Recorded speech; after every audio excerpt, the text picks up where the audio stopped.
세계에서 최고로 설교를 잘하는 사람이 있습니다. 누굴까요? 예수님이 설교를 제일 잘하셨겠죠. 그리고 또 잘한 사람이 있습니다. 누가 있을까요? 그러지 마세요. 네, 그럴까봐 내가 얼마나 마음 졸였는데 그러면 안 됩니다. 저는 제가 생각했을 때는 세례 요한이 설교를 참 잘했을 거라 생각합니다. 좋은 설교는요, 편안한 사람을 불편하게 만드는 것입니다. 불편한 사람을 편안하게 만드는 게 좋은 설교입니다. 나 아무 문제 없어, 나 괜찮아, 이런 사람을 넌 괜찮지 않아, 이렇게 말하는 것이 좋은 설교입니다. 그리고 염려하고 불안한 사람에게 그렇지 않아, 하나님이 너와 함께 계셔, 그렇게 소망을 주는 게 좋은 설교인 줄로 믿습니다. 사도행전에 보면요, 같은 설교를 합니다. 베드로하고 스데반이 같은 설교를 해요. 성령 충만해서 예수 그리스도가 우리의 죄를 위하여 죽으셨고, 또 하나님께서 3일 만에 살리셔서 하나님 보좌 우편에 앉히셨느니라 설교를 합니다. 그런데요, 베드로가 설교할 때는 사람들이 가슴을 칩니다. 그 설교를 듣고 어찌하면 좋을까 그럽니다. 근데 스데반이 설교했더니요, 가슴을 치는 게 아니라 이를 갈미다. 저놈 죽여야겠구나 그럽니다. 똑같은 설교였는데도 그렇습니다. 오늘 저와 여러분에게 정말 하나님의 은혜가 임하여져서 정말 그 누구가 아닌 나를 볼 수 있길 주의 이름으로 축복합니다. 예수님과 세례 요한의 공통점이 많이 있어요. 그 중에 한 가지는 설교 내용이 같습니다. 설교 제목도 같아요. 한번 따라해 봅시다. 회개하라, 천국이 가까이 왔느니라. 아멘. 이렇게 세례 요한도 전했고요, 예수님도 전했습니다. 회개하라, 천국이 가까이 왔느니라. 여러분, 이 말씀을 들으면 마음이 편하십니까? 아니면 불편하십니까? 불편하십니까? 편한 사람은 천국에 중점을 둔 사람일 것이고, 불편한 사람은 회개에 중점을 둔 사람일 것입니다. 그런데 이 말씀은 둘로 나눌 수 없습니다. 하나의 말씀으로 받아들여야 됩니다. 회개하라, 천국이 가까이 왔느니라. 여러분, 천국은 어떤 사람이 들어가냐면 죄 없는 사람이 아닙니다. 죄인이 용서함을 받아서 들어가는 곳이 천국인 줄로 믿습니다. 제사함의 은총을 받은 사람이 들어가는 곳이 천국입니다. 죄 없는 자가 아니라 제사함 받는 자. 천국은 회개의 문을 통해서 들어가는 줄로 믿습니다. 우리를 불편하게 만드는 것, 그 단어가 회개인데요, 이 회개라는 것은 내가 잘못 살았거나 잘못 살고 있음을 말해주는 것으로 나는 죄인이라는 뜻입니다. 회개가 그럽니다. 나는 죄인입니다. 여러분은 죄인이라고 인정하십니까? 내가 죄인이라고 인정하고 수용하는 사람들 중에 감옥에 갇힌 사람들이 자기가 죄인이라고 그렇게 인정을 잘합니다. 이 사람들은 제수복을 입고 있습니다. 제수가 되어 있습니다. 감옥 안에 있으니까요, 나는 죄인입니다, 이렇게 인정을 잘합니다. 교도소에서 선교하는 선교 단체들이 있는데요, 이름이 기가 막힙니다. 담안 선교회. 담 밖에는 우리들이 살고 있고 자기들은 담 안에 있으니까 담안 선교회. 오네시모 선교회. 오네시모가 누군지 알죠? 감옥 안에서 바울 만나서 전도했던, 이렇게 이름을 기가 막히게 지을 수가 있을까? 제가 한번 이수동 근처에 갔다가 정신과 이름을 봤는데요. 정신과 이름이 이렇더라고요. 흐린 뒤 맑음 정신과. 흐린 뒤 맑음 정신과. 어떻게 이름을 잘 지었나 모르겠어요. 하여간 세례 요한이 회개하라, 천국이 가까이 왔다라고 하니까 예루살렘에서, 온 유대에서 사람들이 몰려옵니다. 그리고 자신들의 죄를 자복하고 세례를 받습니다. 우리 5절 6절 같이 한번 띄워주시기도 하고요.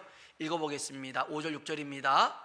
이때에 예루살렘과 온 유대와 요단강 사방에서 다 그에게 나와 자기들의 죄를 자복하고 요단강에서 그에게 세례를 받더니. 아멘, 아멘. 세례 요한에게 나온 사람들이 있습니다. 이 사람들이 자기의 죄를 자복합니다. 그리고 세례를 받죠. 이 사람들이 누구냐면 가난한 사람들이었습니다. 가난한 사람들, 그 가난 때문에 율법을 어길 수밖에 없었던 사람들이었죠. 누차 얘기합니다마는 성경에는 비늘 없는 짐승 먹지 말라, 되새김질하지 못하는 음식, 동물 먹지 말라 그랬어요. 안 먹어야 되거든요. 이 굽이 쪼개지지 않는 그런 음식이랬다. 그런 짐승 먹으면 안 되거든요. 그런데 먹을 게 없어요. 가난하니까. 그래서 비늘 없는 고기를 잡아먹어요. 굽이 갈라지지 않거나 되새김질 못하는 짐승을 잡아먹었어요. 그때 그런 사람들을 보면서 야, 쟤네들은 율법을 어기는 죄인이네, 손가락질했어요. 그래서 가난이 죄였거든요. 이런 사람들이 세례 요한에게 나왔어요. 또 병에 걸린 사람들이 있습니다. 불치병에 걸렸어요. 유전병에 걸렸습니다. 선천적으로 장애가 있습니다. 이 사람들은요, 부모의 죄가 많아서, 아니면 자기 죄 때문에 이렇게 사람들이 받아들였어요. 죄인이라고 취급을 했습니다. 세리가 있었습니다. 세금을 징수합니다. 부당이익을 취하기도 했지만 같은 동족의 돈을 빨아먹는다고 해서 죄인이라고 했습니다. 군인들이 있습니다. 군인들이 힘으로 강탈하고 거짓으로 고발하는 일들을 했었거든요. 그래서 이러한 사람들, 가난한 사람들, 병든 사람들, 세리, 군인, 이런 사람들을 다 몽땅 죄인이라고 얘기를 했습니다. 그런데 이 사람들이 자기들이 죄인임을 인정합니다. 자복합니다. 회개합니다. 근데 이 사람들만 나온 게 아니었습니다. 바리새인들, 사두개인들도 세례를 베푸는 요단강으로 나왔습니다. 이 사람들은 자기가 죄인이라고 생각해서 나온 게 아니었습니다. 사람들이 몰려드니까 무슨 일이야, 구경 나왔던 것이었습니다. 바리새인들은요, 철저하게 율법을 지켰던 사람이고 전통을 중시했던 사람입니다. 사두개인들은요, 제사장 사독의 후손입니다. 제사장 그룹의 사람들입니다. 이 사람들의 특징이 있습니다. 나는 깨끗하다, 나는 죄가 없다, 적어도 나는 얘네들보다는 훨씬 낫다라고 생각을 했습니다. 그때 세례 요한이 이렇게 그들을 보고 외칩니다. 7절로 10절에 있는 말씀 같이 한번 읽어보겠습니다. 7절로 10절입니다. 많은 바리새인들과 사두개인들이 세례 베푸는 대로 오는 곳을 보고 이르되, 독사의 자식들아, 누가 너희를 가르쳐 임박한 진노를 피하라 하더냐? 그러므로 회개에 합당한 열매를 맺고 속으로 아브라함이 우리 조상이라고 생각하지 말라. 내가 너에게 이르노니 하나님이 능히 이 돌들로도 아브라함의 자손이 되게 하시리라. 아멘. 이 사람들을 보고 하는 말이 독사의 자식들아 그럽니다. 성경이 조금 표현을 잘 해놔서 그렇죠. 이 뱀새끼들아 그런 겁니다. 얼마나 듣기 거부갑니까? 여러분, 독사, 뱀이 그냥 의미가 아니라 마귀에 속한 자를 뜻하는데, 아니 자기들을 보고 이 마귀 새끼들아, 독사의 새끼들아 그러니 이게 기분이 좋을 리 있겠습니까? 자기들은 죄가 없고 자기들은 하나님께 속한 자로 생각했는데 마귀에 속한 자라는요, 자기들은 선택받은 민족 아브라함의 후손이니까 당연히 천국 갈 거라고 생각했는데 이들을 보고 임박한 진노가 너희 앞에 있다라고 얘기합니다. 왜 그럴까요? 그들은 죄인이라고 생각하지 않았습니다. 회개하지도 않았습니다. 회개할 일이 있어도 입술로 후회만 했지 삶의 열매가 없었습니다. 그래서 8절에 보니까 그러므로 따라합시다. 회개에 합당한 열매를 맺고. 아멘. 여러분, 회개는 입술로 하는 게 아닙니다. 삶으로 하는 것인 줄로 믿습니다. 번역 성경 중에 최고의 번역 성경이 있습니다. NIV 또 KJV 뭐 이런 것도 있지만 개역 한글, 개역 개정 성경 이런 것도 있습니다. 그런데 이런 게 최고의 번역 성경이 아닙니다. 진짜 번역, 최고로 잘 번역한 성경은 우리의 삶인 줄로 믿습니다. 삶으로 번역된 성경이 최고의 성경입니다. 내 삶이 변화되지 않았는데 다른 사람들이 어떻게, 믿지 않는 사람들이 하나님을 알 수 있겠어요? 믿지 않는 사람들이 어떻게 성경을 사서 성경을 볼 수 있겠어요? 여러분, 하나님 믿지 않는 그들이 하나님을 알 수 있는 길은 우리의 삶이 변화되는 것인 줄로 믿습니다. 회개는 고백이 아닙니다. 변화된 삶입니다. 열매가 있는 삶이 진정한 회개인 줄로 믿습니다. 세례 요한에게 사람들이 물어봅니다. 그러면 우리가 어떻게 해결해야 될까요? 그렇게 묻는 자들에게 누가복음 3장 9절로 14절에 이렇게 얘기합니다. 우리 한번 여기 자막을 봅시다. 누가복음 3장 9절로 14절 읽어볼까요? 이미 도끼가 뿌리에 놓였으니 좋은 열매 맺지 아니하는 나무마다 찍혀 불에 던져지리라. 무리가 물어 이르되 그러면 우리가 무엇을 하리이까?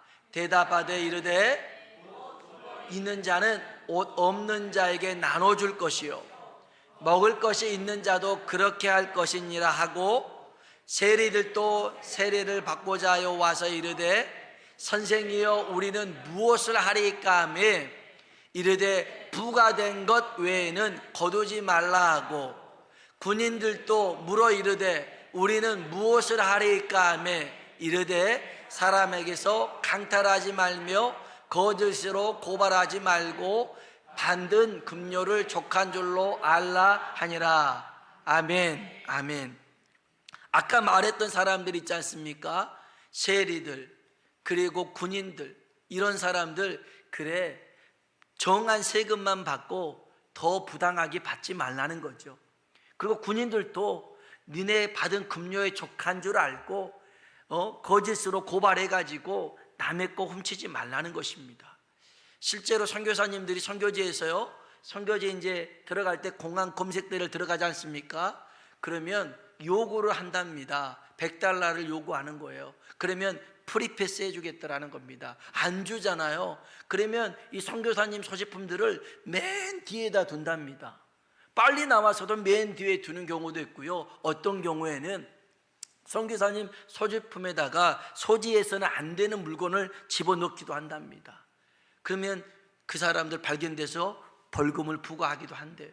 이런 일들이 있습니다. 이렇게 부당하게 했던 사람들에게 그 삶을 고치라는 거였습니다. 삶이 변해야 진짜 회개인 줄로 믿습니다. 삶은 변하지 않는데 여전히 내가 죄악 가운데 머물러 있는데 후회만 하는 것은요, 아까 그랬습니다. 도끼가 나무 가지에 놓였다는 게 아닙니다. 나무 뿌리에 놓였다는 것입니다. 나무 뿌리에 놓였어요. 이게 가지 자르고 끝날 일이 아니라는 것입니다. 뿌리에 놓인 것은 완전히 더 이상 소망이 없을 수 있더라는 것입니다. 오늘 이 시간 우리에게 회개의 은총이 임하길 주의 이름으로 축원합니다. 여러분, 회개한다라고 하는 것은요, 우리의 죄를 자백하고 고백할 뿐만 아니라 삶의 변화로 열매를 거두는 것이죠. 그런데 이 회개의 전제 조건이 있습니다. 회개를 할 때 여러분이 이 두 가지를 믿어야 됩니다. 첫 번째는 따라합시다. 예수님이 나의 구원자다. 아멘. 여러분이 예수님이 나의 구원자라는 것을 믿을 때에 우리는 회개할 수 있게 됩니다.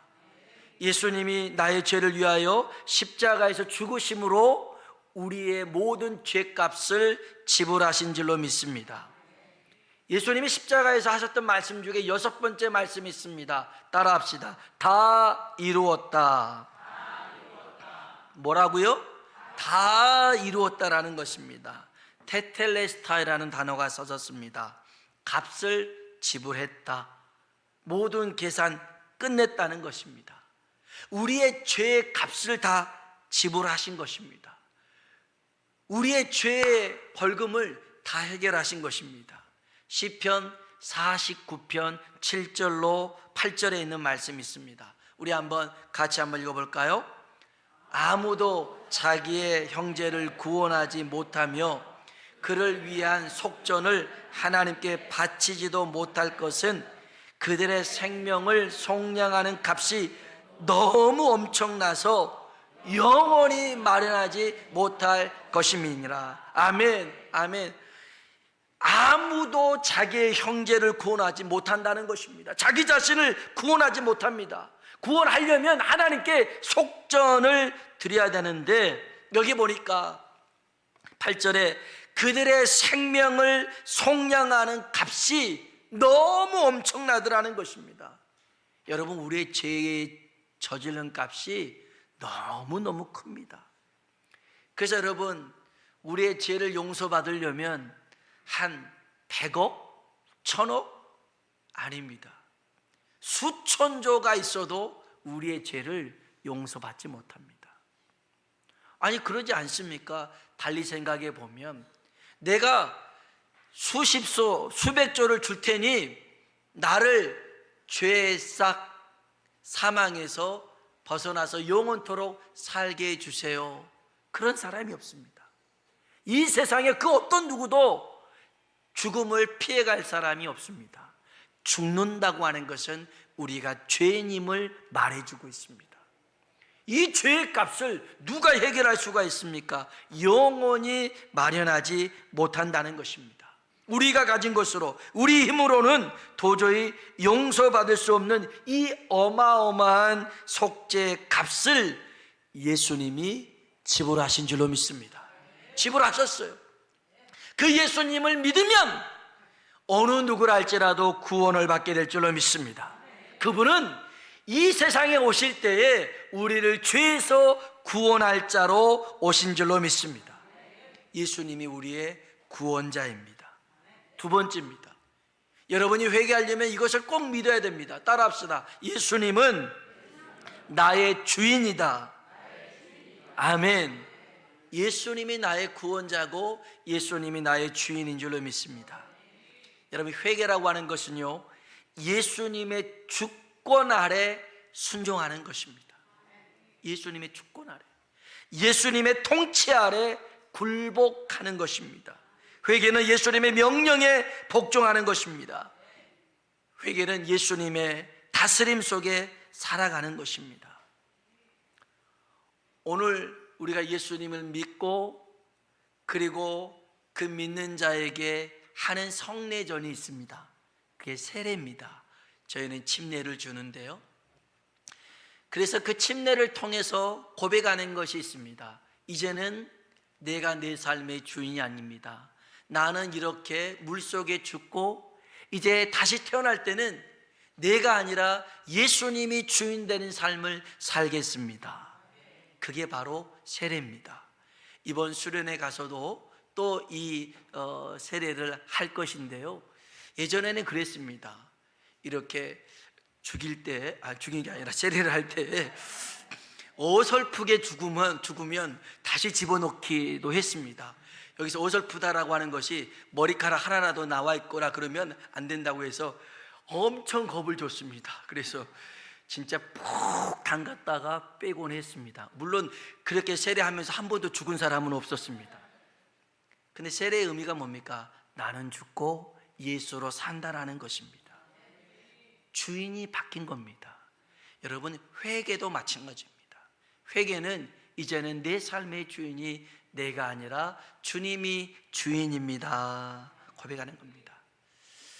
예전에 개척했을 때 그 개척교회에서 제가 이렇게 그 요금을 계산하는 것 중에 한 가지가 있었어요. 2달에 한 번 교회 수도 요금을 냈었는데, 그 건물의 지하 1층, 2층, 3층이 교회였거든요. 근데 이제 요금은 다 하나였기 때문에 그것을 이렇게 배분을 제가 해가지고 뭐 편의점 얼마 내시고 한의원 얼마 내고 우리 얼마 내고 이렇게 다 했거든요. 그걸 이제 할 때가 2달에 한 번씩 해요. 그때 우리 전도사님이 딱 저한테 하는 말씀이 있어요. 목사님, 건물주 되시는 날이네요 그러더라고요. 그날만큼은 건물주가 되는 거였어요. 요금을 딱 배분하니까. 그래서 2달에 한 번 제가 건물주가 됐었는데, 여러분, 회개라고 하는 것은 주인이 바뀐 것입니다. 주인이 바뀌어요. 여러분, 잘못만 안 하는 것이 아니라 삶의 모습이 바뀌는 것이 회개인 줄로 믿습니다. 내 인생의 주인은 내가 아니라 예수님이 주인입니다 고백하고 인정하는 것이 회개인 줄로 믿습니다. 오늘 이런 회개의 은혜가 임하길 주의 이름으로 축복합니다. 하나님은 이스라엘 백성을 회개시키기 위해서 세례 요한을 사용하셨습니다. 그는 어떤 사람이냐면 마태복음 3장 3절 같이 한번 읽어보겠습니다. 3장 3절입니다. 그는 선지자 이사야를 통하여 말씀하신 자라. 일러스되 광야에 외치는 자의 소리가 있어 이르되 너는 준비하라, 그가 오실 길을 곧게 하라 하였느니라. 아멘, 아멘. 그는, 세례 요한은 주의 길을 준비하는 자였습니다. 주님의 길을 곧게 하라고 외치는 광야의 소리였습니다. 그러면 하나님은 지금 우리를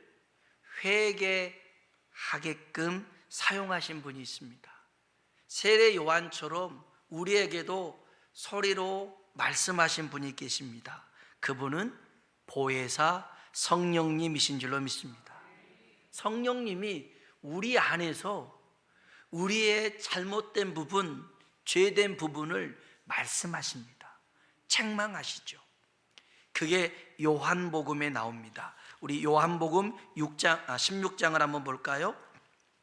요한복음 16장 7절로 11절에 있는 말씀 같이 한번, 요한복음 16장 7절로 11절에 있는 말씀 읽어보겠습니다.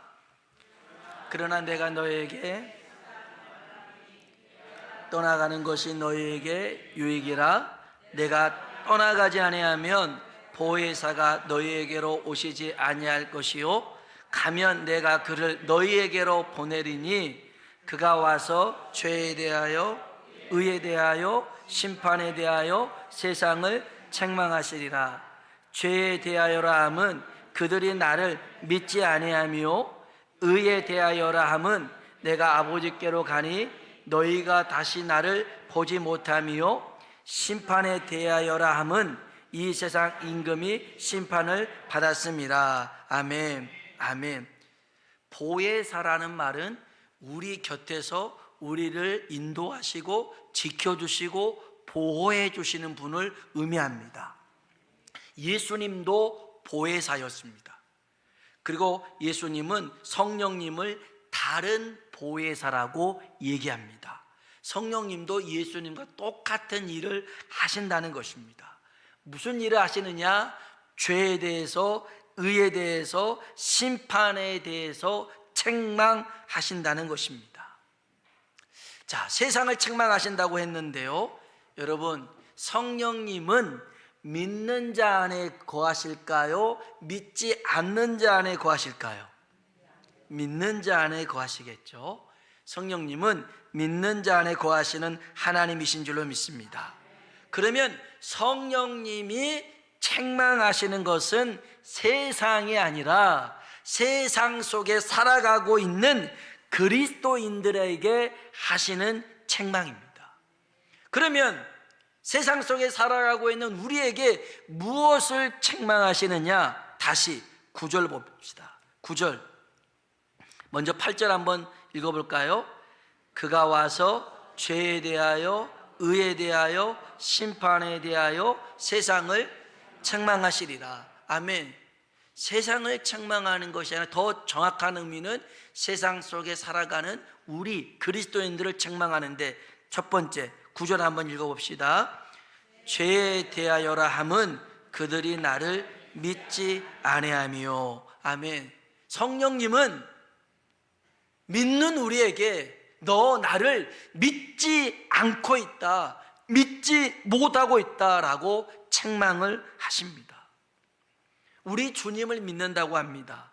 그런데 주님 아닌 다른 것들을 믿는 사람이 많이 있습니다. 주님 아닌 다른 것을 의지하는 사람이 많이 있습니다. 상황에 따라서, 형편에 따라서 어느 때는 믿음이 있고 없고 하는 경우가 있습니다. 여러분, 믿음은 그런 게 아닙니다. 어떤 상황 속에서도 주님을 신뢰하는 것이 믿음인 줄로 믿습니다. 그런 자에게 주는 것이 평강입니다. 평안입니다. 이사야 26장 3절에 보니까요, 주께서 심지가 견고한 자를 평강하고 평강하도록 지키시리니 이는 그가 주를 신뢰함이니라. 심지가 견고한 자입니다.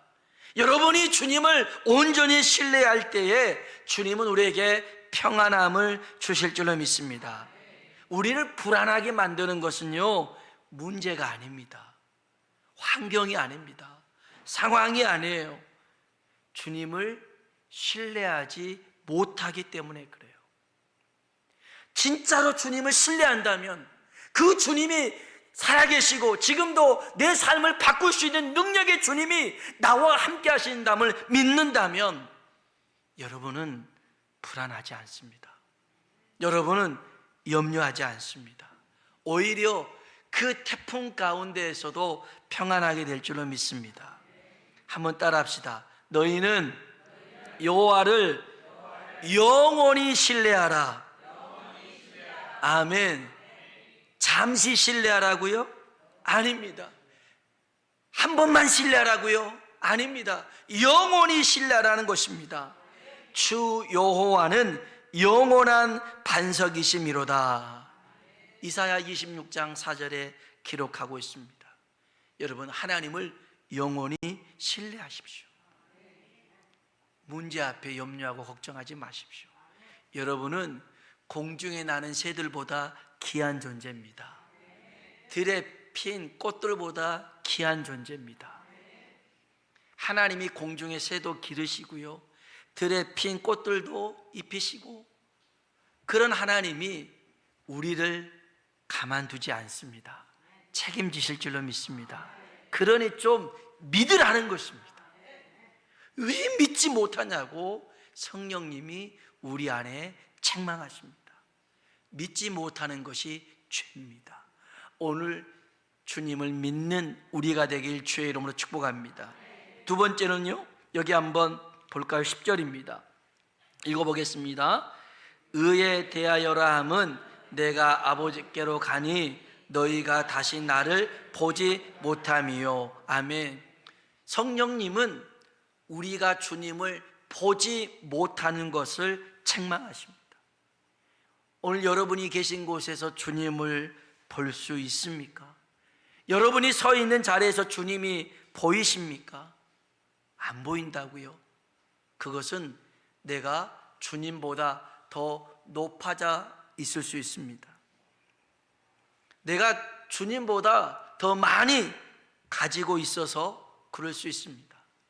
내가 주님보다 더 커져 버렸기 때문에 그럴 수 있습니다.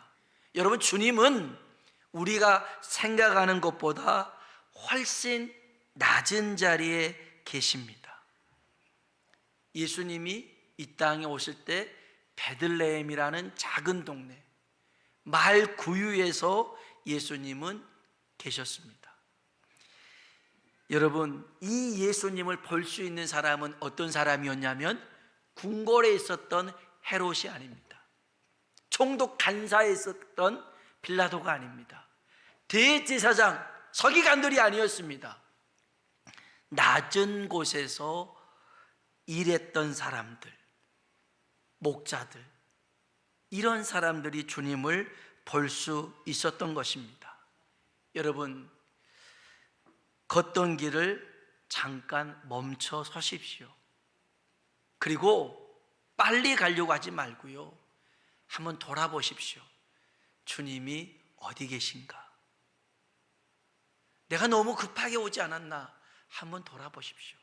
인디언들은 그런다고 그래요. 말을 타고 손살같이 달려가더라도 잠시 동안 멈춰 섰다가 간다고 그래요. 왜냐하면 자기들이 너무 빨리 달려서 영혼이 뒤처지지 않을까 봐 기다렸다 간다라는 거예요. 여러분, 오늘 뭐가 그리 급하다고, 뭐가 그리 바쁘다고, 뭐가 그리 여러분의 마음을 빼앗아서 주님과 함께 해야 될 이 자리에 있지 아니하고 다른 곳에 있으면서 주님이 안 보인다고 하고 그렇게 얘기하십니까? 여러분이 있는 자리에서 좀 내려와 보십시오. 멈춰 서십시오. 그리고 그 주님을 볼 수 있는 자가 되길 주의 이름으로 축원합니다.